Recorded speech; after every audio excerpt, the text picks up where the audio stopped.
Standing by, and welcome to the Northern Star March 2026 quarterly results. All participants are in a listen-only mode.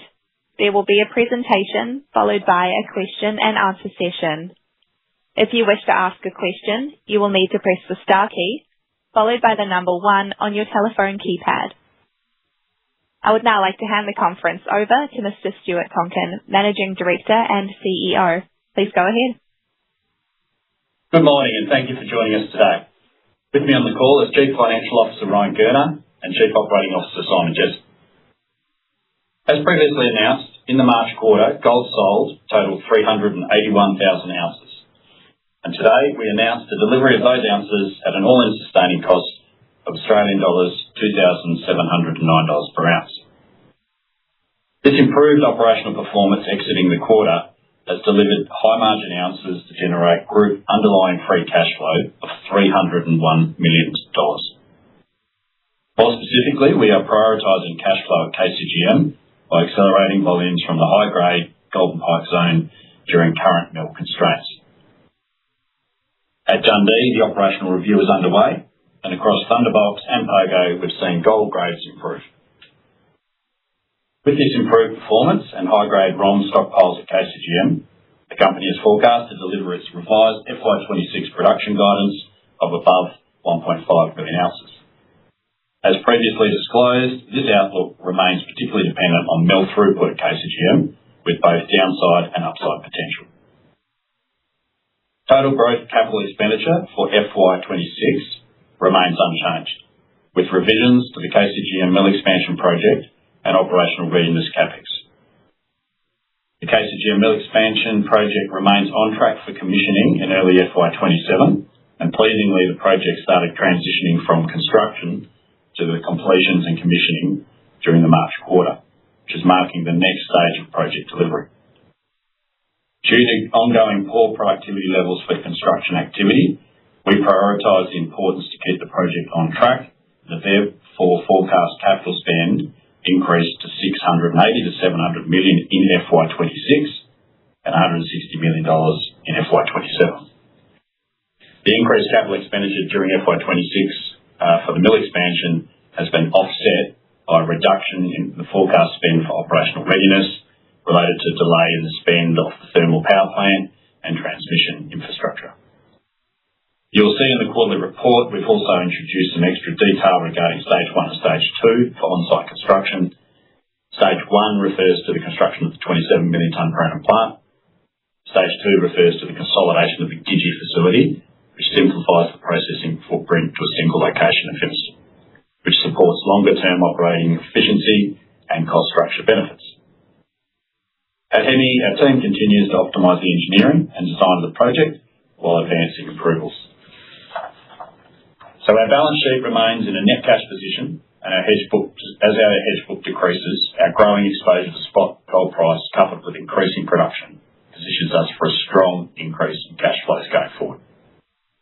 I'd now like to hand over to Simon Jessop, our Chief Operating Officer, to discuss our operational highlights.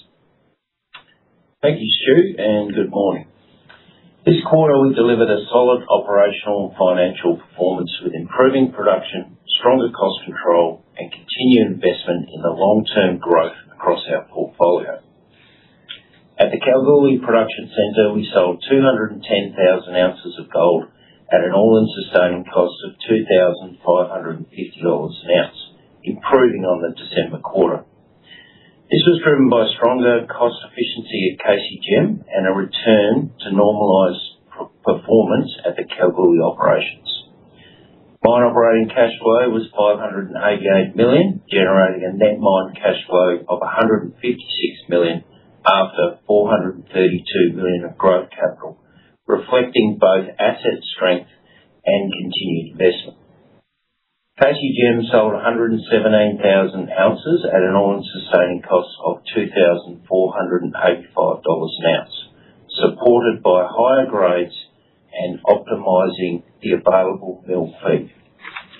Importantly, mining volumes continue to trend towards our annual targets. Open pit material movement is tracking towards 90 million tonnes and underground production towards 3 million tonnes per annum. Ongoing waste stripping is supporting this progress. At the same time, productivity gains are allowing us to accelerate mining in the higher grade zones, prioritising margin and cash flow, particularly while the mill throughput remains constrained. At Carosue Dam, open pit mining is expected to conclude in the June quarter, with production transitioning to underground sources and stockpiles. At the Kalgoorlie operations, performance improved with higher grades and the normalisation of underground mining following the earlier H1 disruptions. Turning to our Yandal Production Centre, performance also strengthened. Gold sales increased to 105,000 ounces at an all-in sustaining cost of $3,347 an ounce, with a mine operating cash flow of $177 million and net mine cash flow of $91 million after growth capital. At Jundee, an operational review is underway to reduce costs and improve consistency. During the quarter, we returned to conventional ore processing following the remediation works, while a completed power upgrade is expected to support improved mining volumes and grades in the June quarter. At Thunderbox, production was particularly strong, with gold sales plus 26% quarter on quarter to 59,000 ounces, driven by higher grade ore, initial open pit contributions and improved mill recovery. Turning to Pogo, we saw a step change in performance. Gold sales increased to 66,000 ounces at an all-in sustaining cost of $1,529 an ounce, driven by higher grades from optimised stoping in the mining areas. This translated into a mine operating cash flow of $136 million and a net mine cash flow of $124 million, highlighting the strength of this asset as a cash generator. Operations continue to perform strongly, with the mine and mill running at an annualised rate of 1.4 million tonnes per annum. Development activity remains robust, establishing new mining fronts and advancing infrastructure to unlock future production, including access to the Star ore body, supporting both growth and potential mine life extension. In summary, the March quarter reflects a business delivering improved operational performance, disciplined cost management, and positioning itself for stronger, more sustainable returns. I would now like to pass over to Ryan, our Chief Financial Officer, to discuss the financials. Thanks, Simon. Good morning, everyone. Northern Star remains in a great financial position. Our balance sheet remains strong, with cash and bullion of $1.2 billion at 31 March. Pleasingly, all three production centres generated positive free cash flow in the quarter, with capital expenditure and exploration fully funded. Quarterly net mine cash flow was $426 million. Figure 8 on page 10 sets out the company's cash and bullion movements for the quarter, with key elements being the company generating just over $1 billion of post-tax operating cash flows, a 180% increase on the prior quarter. After deducting capital of $618 million relating to the KCGM expansion, plant equipment and mine development, $48 million of exploration and $66 million of lease payments, quarterly free cash generation was $301 million. Also during the quarter, the company received $50 million in proceeds from the divestment of the Central Tanami Gold Project and paid an interim dividend of 25 cents per share, totaling $347 million. Stu has already discussed the revisions to FY26 growth capital expenditure forecast, particularly KCGM. But in respect of the other investment activities, our exploration expenditure is tracking to plan, with guidance of $225 million for the full year unchanged. And at Hemi, we continue to work closely with key stakeholders and regulators to advance the project, including approvals and progress on the engineering and design works and procurement of long lead items. On other financial matters, the board has recently approved an on-market share buyback program of up to $500 million supported by the company's strong outlook and value opportunity.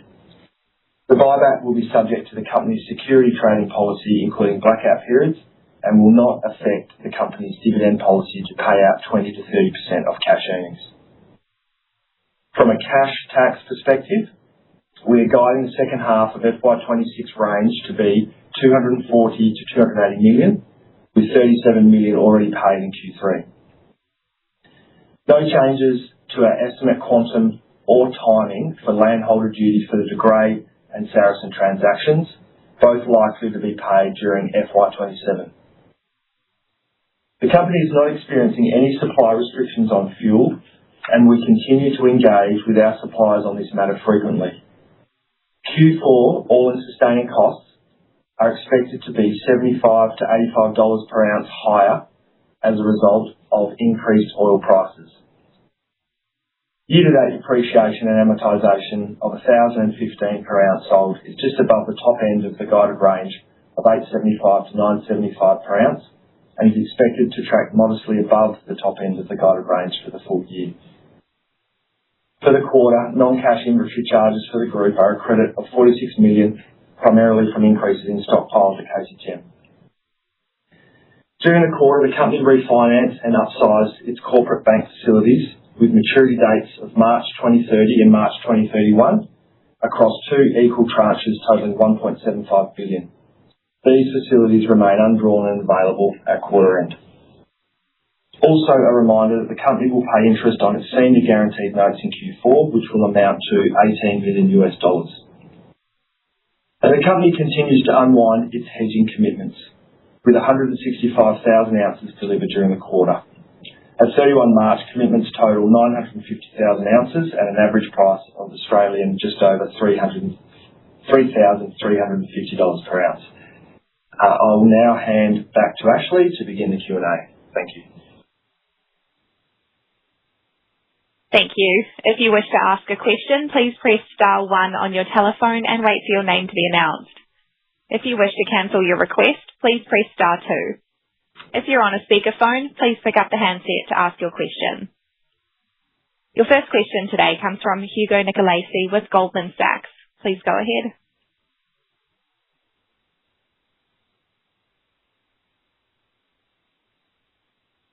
Hugo Nicolaci, your line is now live. Please proceed with your question. We will move on. Your next question comes from Levi Spry with UBS. Please go ahead. Yeah, g'day team. Thanks for your time. Maybe just a little bit more detail on the two key growth projects, KCGM and Hemi. So, can you just talk us through the delay in capital into next year? How that ties in with the potential ramp up through second half of this calendar year. Yeah, thanks, Levi. So there's on the actual expansion project, there's an increase in the overall capital. And it's pretty much spread this financial year, next financial year. So you'll see those lifts in FY26, FY27 in regards to the expansion, about 60 million bucks, 30 million FY26, FY27, 30 million. That's due to the productivities. We're just getting poor productivities. Got a lot of labour there, but it's very important to us to keep the timing of the completion in line, and that's why we've been jammed but prepared to keep that labour there to complete that project. The delay of the spend is the new thermal power station infrastructure pending approvals. We're fine with power because we own the Parkston joint venture power station there, plus we have grid connecting, so they're not issues, but that's just delayed capital. And in FY26, there's no net change, but there's certainly that uplift of the overall project due to those poor productivities.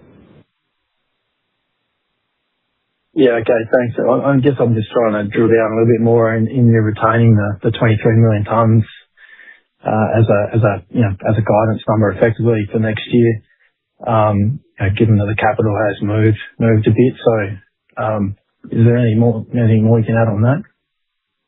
No, so we'll provide the full year guidance with the quarterly, which we typically do in July, which on the June quarter. So that'll give the outlook for everything for the full year for FY27, and equally the overall ounces throughput for KCGM sources, etc. So yeah, quarter we're on track for completion and commissioning of the plant in the September quarter. It obviously moves from the old plant to the new plant and then has ramp up, and that will relate to how we achieve the full year on that. Got it. Okay, thank you. And then just, can you give us a little bit more detail on the progress at Hemi as you move towards FID there sometime next financial year? Yeah, so really it's still pending on environmental approvals. We're working closely on the water trial progress, which would be this quarter. So working on that. I totally understand that. Just need silence on the back of some of those calls. People need to go to mute. On Hemi. So the approvals still pending with environmental. It's tracking okay. There's no real curveballs in it, but we're certainly it's been delayed from where we predicted, and that's why we've pushed the timing of FID out. But yeah, I think the other part with FID, we're going to have to be very dependent on the refreshed pricing. And with the current backdrop of cost escalations, some real comfort, with learnings from KCGM, etc., productivity levels in labour, and then escalation costs around, any hydrocarbon-based, plastic fuels, tyres, freight. We've got to be really certain on FID there. So I think we'll be very conservative in our view on that. And thank you. Thanks for the detail. Thanks, Levi. Your next question comes from Daniel Morgan with Barrenjoey. Please go ahead. Hi, Stuart and Tim. Just on the super pit, you've explicitly given more detail on splitting the project ramp up into stage 1 and stage 2. I'm just wondering, what are you trying to, the message you're trying to get to the market here, is it the throughput will face, a lot of disruptions, so factor that in from tie-ins? Is it costs, realised pricing from selling, concentrate, not gold doré for a period of time? And I note that throughput is 23 million tonnes on page 4. Has this been updated at all in light of latest thoughts of delivery? And does it include the disruption at Gidgee that you're talking about? Thank you. Thanks, Daniel. Look, the 23 million tonne hasn't been updated, and we'll revisit that with the full year guidance that we'll provide in July. So we need to consider, everything at that point on the stage at which we've turned on the plant. What we're trying to communicate with the division of stage 1 and stage 2, it would not make sense or sound odd if we were continuing to spend money in FY27 on this project, yet have it running. So we're trying to be really clear that stage 1 is the 27 million tonne per annum plant operating. And that's for commissioning. That's built in that way and will be commissioned and ramped up in that September quarter. Continuing on in parallel and subsequent to that, not affecting throughput or impact, is stage 2. It's effectively all of the ultrafine grinding activity occurring for 100% of that 27 million tonne per annum capacity at the Fimiston location. So people I think maybe that granularity wasn't there. Right now, the concentrates go 20 kilometres north to Gidgee from the current plant, get ultrafine ground, and then brought back and treated and turned into gold doré at Fimiston. So all of that, the part of the efficiencies, productivity, to bring all that activity, which was explained in the FID and explained in the overall project approval, it's all occurring on the one site. The original pricing included those two things, but the design of the activity stage 1, stage 2 is there. The other highlight it will talk to is in half 1 of FY27, we will be selling concentrates, continuing to sell concentrates, which is fine, and the economics of it are sound. So that's not an issue, but we're just letting people know that until that second stage is complete and can take 100% of the concentrates generated, there'll be some of the concentrates go to Gidgee and some go in sales, which we've been doing. They go out through ports, and go to smelters, and we've got good payability terms on those. Yeah, thank you for that detail. Just moving to Carosue Dam, I see that you've just called out that open pit mining is ceasing. Any plans for higher underground production or, what are current thoughts on the longevity of underground mining? Thank you. Yeah, thanks, Daniel. Simon.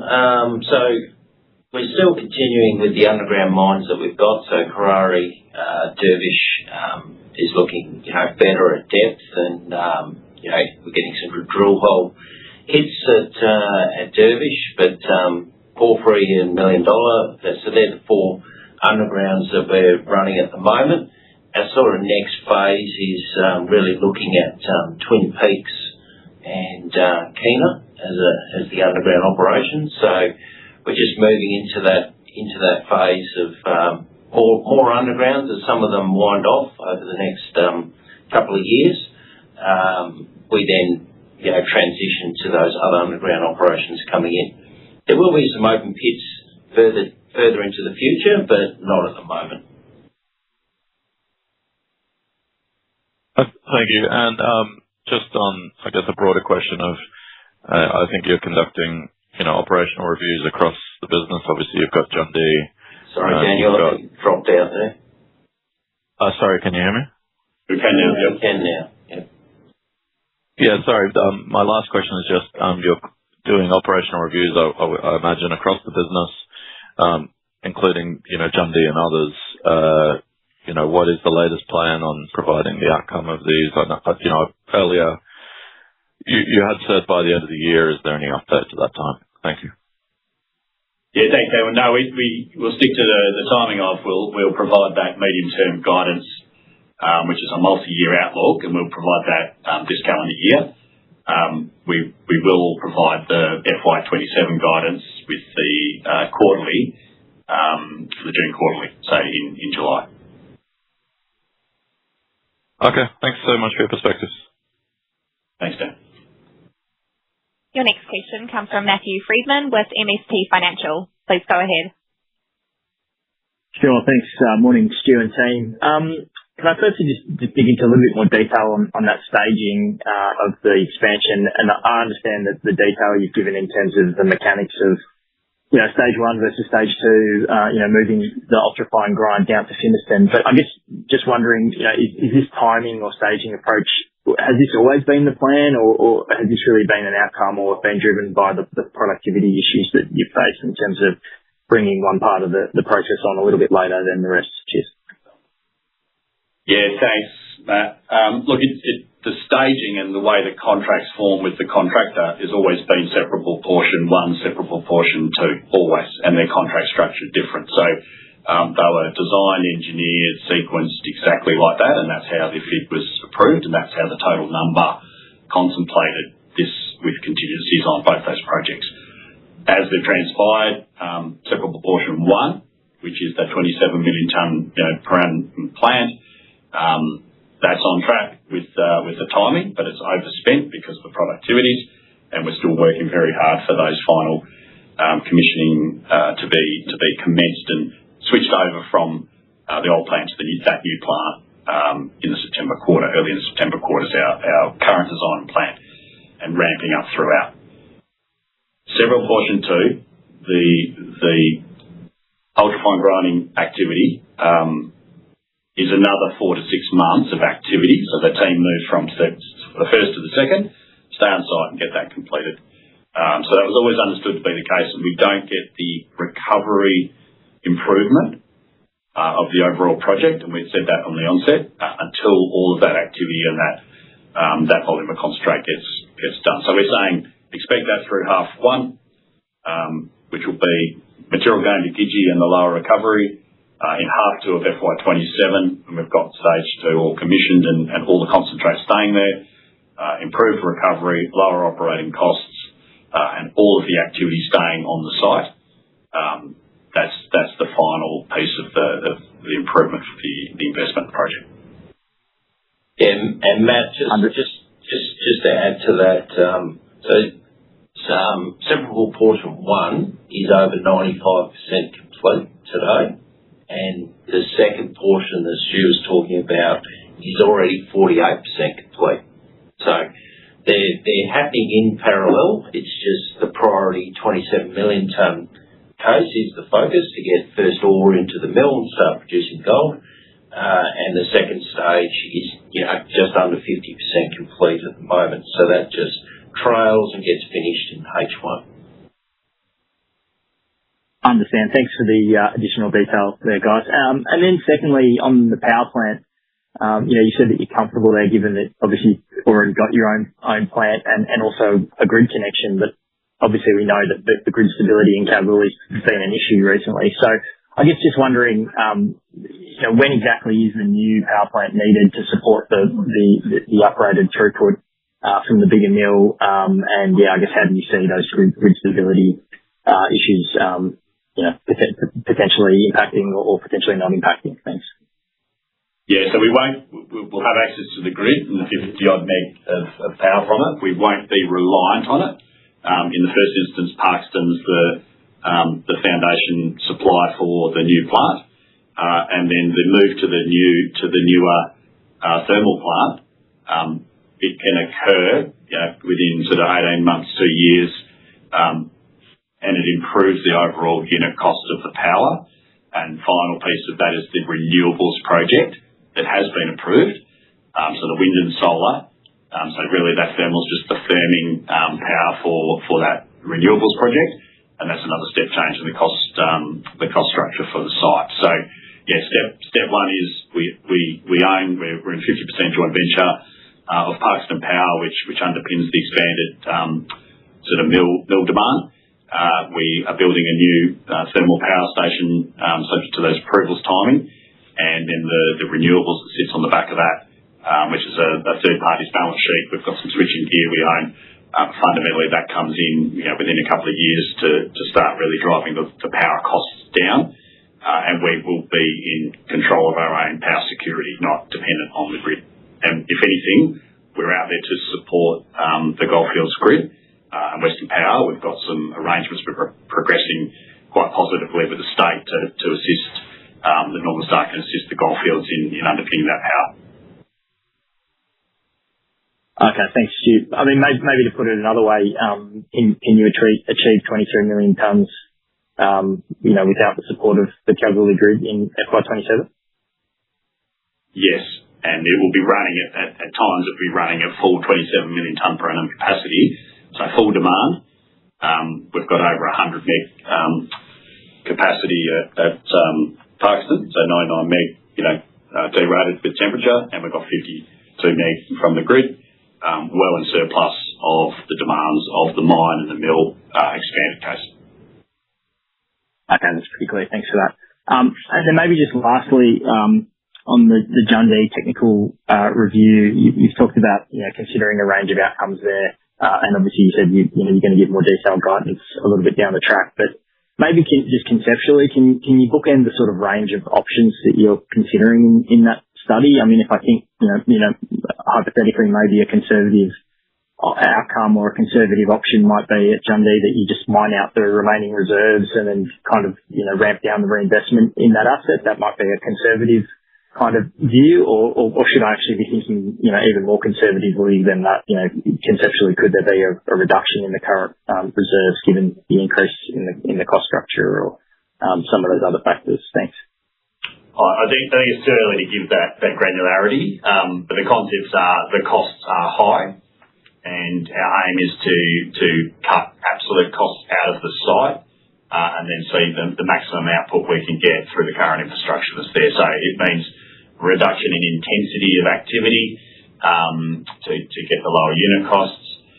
If anything, that will extend at a lower profile can extend the reserve life that's there.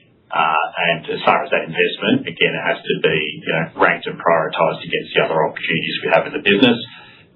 As you appreciate now, there's a lot of intensity around number of jumbos developing, number of stopes occurring, number of diamond drill rigs doing discovery to cover depletion. So taking a bit of that pace out will actually enable a bit more time with the overall asset to focus on quality over quantity. Understood. Thanks for your perspective, Stu. Cheers. Thanks, Matt. Your next question comes from Kate McCutcheon with Bank of America. Please go ahead. Hi, good morning, Stu. I got the company right this morning. I wanted to ask about the buyback. So we had that announced. Aussie 500 mil is circa 1% of your market cap. Just talk me through how you think about buying back your stock here versus investing that in organic growth, etc. Hey, Kate, it's Ryan. Look, I think right now it's some of the most accretive capital allocation that we can put back into this business. We see a strong outlook ahead. We're close to turning on our new mill. We're going to see cash flows lift significantly there. So we see strength ahead, and we see value in our underlying business. Okay. And while I've got you, Ryan, I think the tax cash saving numbers you gave us are new. Is it fair to think about that magnitude being less than P&L tax for 27 and 28 that you gave us on the tax shield? And secondly, did you say next quarter's AISC is expected to be 75 to 85 an ounce higher as a result of oil prices, or did I mishear what those comments were? No, so I'll start with the last question first. Yes. So $75 to $85 an ounce higher is our sort of estimate. Obviously, oil's volatile, but that's our best view of the impacts this quarter. And then on the tax shield, which I think you're referring to Hemi, I guess we added some more commentary at the back there on page 10, but it's really just again reminding people of some of the timing of that. So again, the maths being that, we get a shield, essentially of our purchase price. The total value of that from a tax effective perspective is about 1.5 billion, and we're sort of saying we'll get 50% of that back over 5 years. And it's a bit front-end weighted from a tax perspective. So we're just guiding and reminding people that, we will get this benefit. We won't see it, though. We're not going to see it in a big lump sum come back into our treasury. It's just that it just means that FY27 tax will just be slightly lower. That's all. Clear. And then if I can sneak one more in, updated resources reserves in May. Can you help me understand the drilling that's been done at Hemi? I assume that's mostly been infill drilling, Stu, because we'll probably get an update on CapEx, OpEx with the multi-year outlook. Is that correct for the end of the CY? And I'm just trying to understand how we think about mine life or upside of that asset versus what the focus is now. Yeah, thanks, Kate. Just before I close, but go to Hemi. On that AISC with diesel and fuel, that is the expected uptick, the $75 to $80 in AISC, but it's not last quarter plus that. So it's the component that has increased within. But as we grow ounces, not that sold, there's other things that are moving in that. So please don't just critically add that. Hemi, we've done the drilling, but you're right, it has been really, infill and testing, and we've been more aggressive on some of the pit shapes and shells on the resource. So we've had to sort of incorporate that into how we would do things, which may be sort of a bit stricter, but that'll be reflected in how we report the resource. And I think equally just being more aggressive on the reserve generally to build contingency and the like. So they'll be reflected and reported, which will likely be in May. We won't be giving any other aspects of the Hemi project there, but we'll be working on. We're still working on those numbers in line with expectations around approvals. But the CapEx you're talking about perhaps is the budget of exploration in the forward years. That will be in the multiple, and whether we intend to put money into Hemi. My attitude is there's enough ounces in the ground without really heavily going into growth. We don't need it for a trigger for a FID decision. So there might be other opportunities like Pogo or Fimiston where we get much more effective investment in exploration to add ounces to make bigger, longer-term decisions than Hemi needs today. So Hemi might have a lighter approach to that drilling expenditure because there's a very, very solid base an investment case without it. Okay. Thank you, Stu. Thanks, Kate. Your next question comes from Hugo Nicolaci with Goldman Sachs. Please go ahead.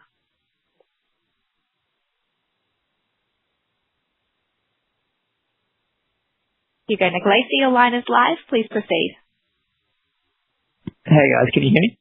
We can, Hugo. Oh, there we go. All right. Sorry, technical issues and apologies if some of these have been asked. It's just revisiting firstly on Carosue Dam and Simon, your comment that the open pit mining concludes. I appreciate you've probably got, new open pits that need developing, but I guess just to clarify around the timing, is that decision to end the open pits this quarter and maybe demobilise that fleet largely around, the strip ratio increasing and the diesel requirements that go into that? And then you're able to maybe talk through anything around the underground mining rate and grade going forward from here to potentially offset the fall in gold production by processing stockpiles?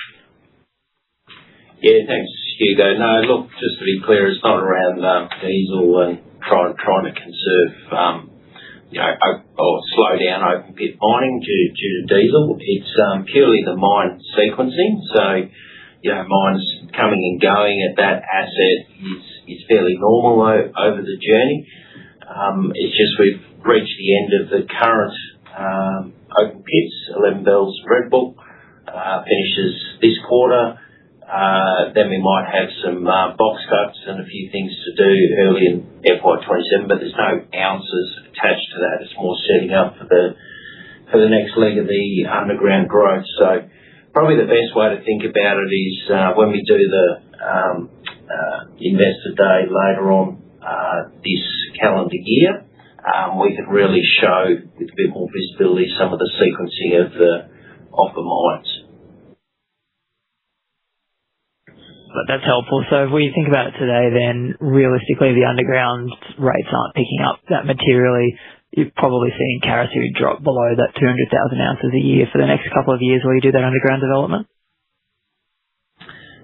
It could do. We're still working through that, but we've got some good growth at Dervish, so we'll see how that plays out when we do the resource and the reserves, and then feed that current information back into the life of asset mining plan.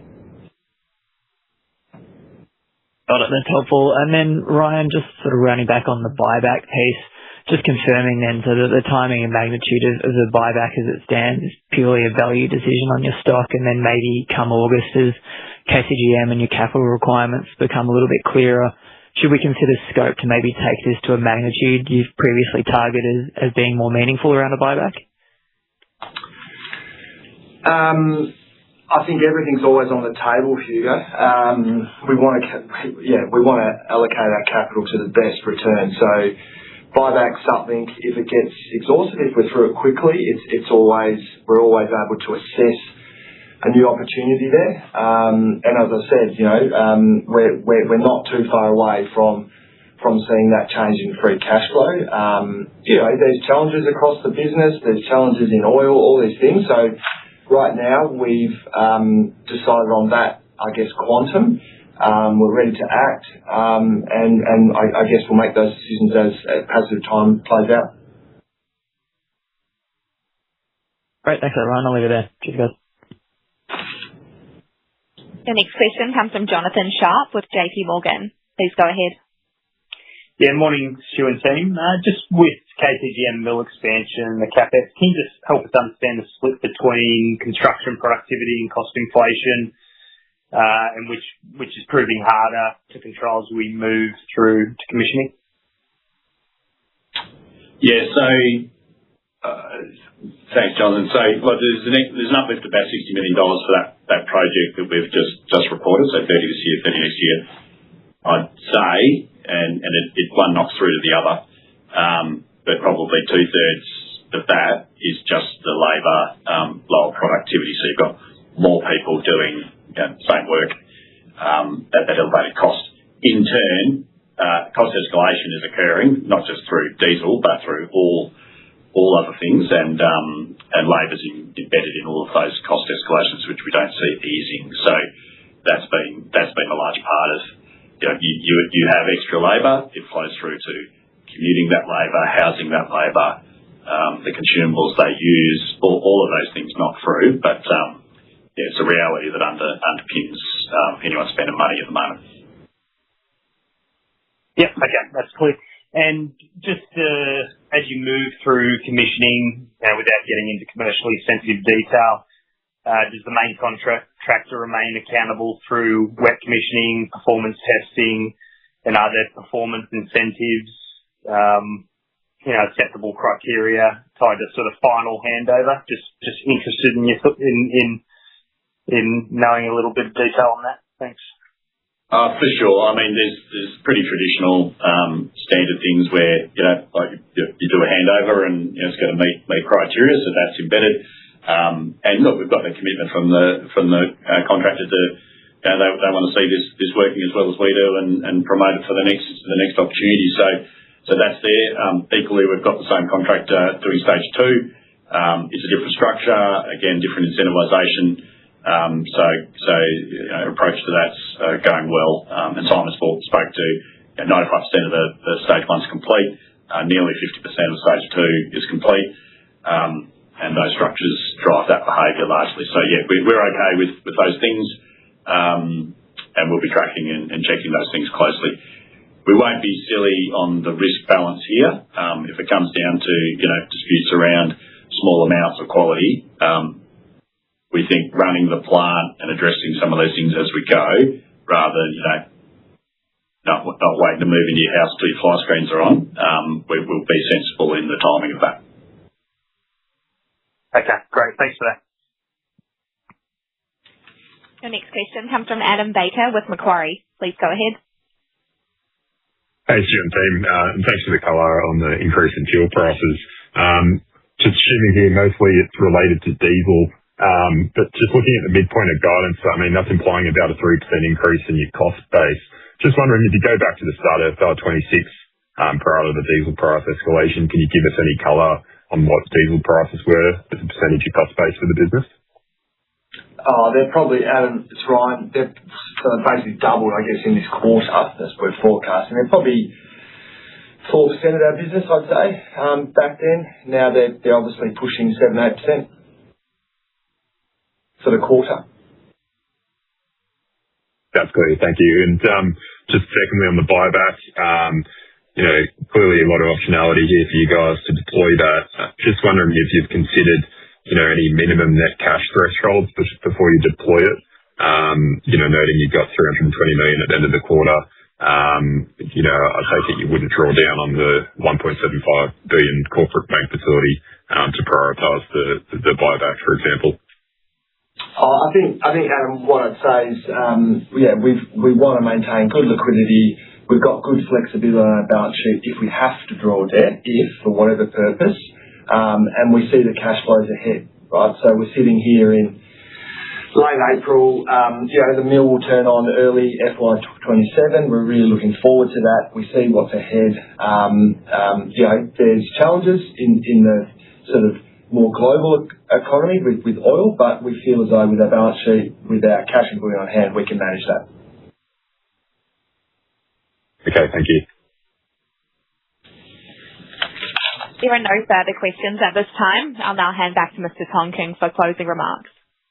Okay, well, thanks everyone for joining us on the call, and I appreciate your interest in the company on what is a very busy day. Thanks very much. That does conclude our conference for today. Thank you for participating. You may now disconnect.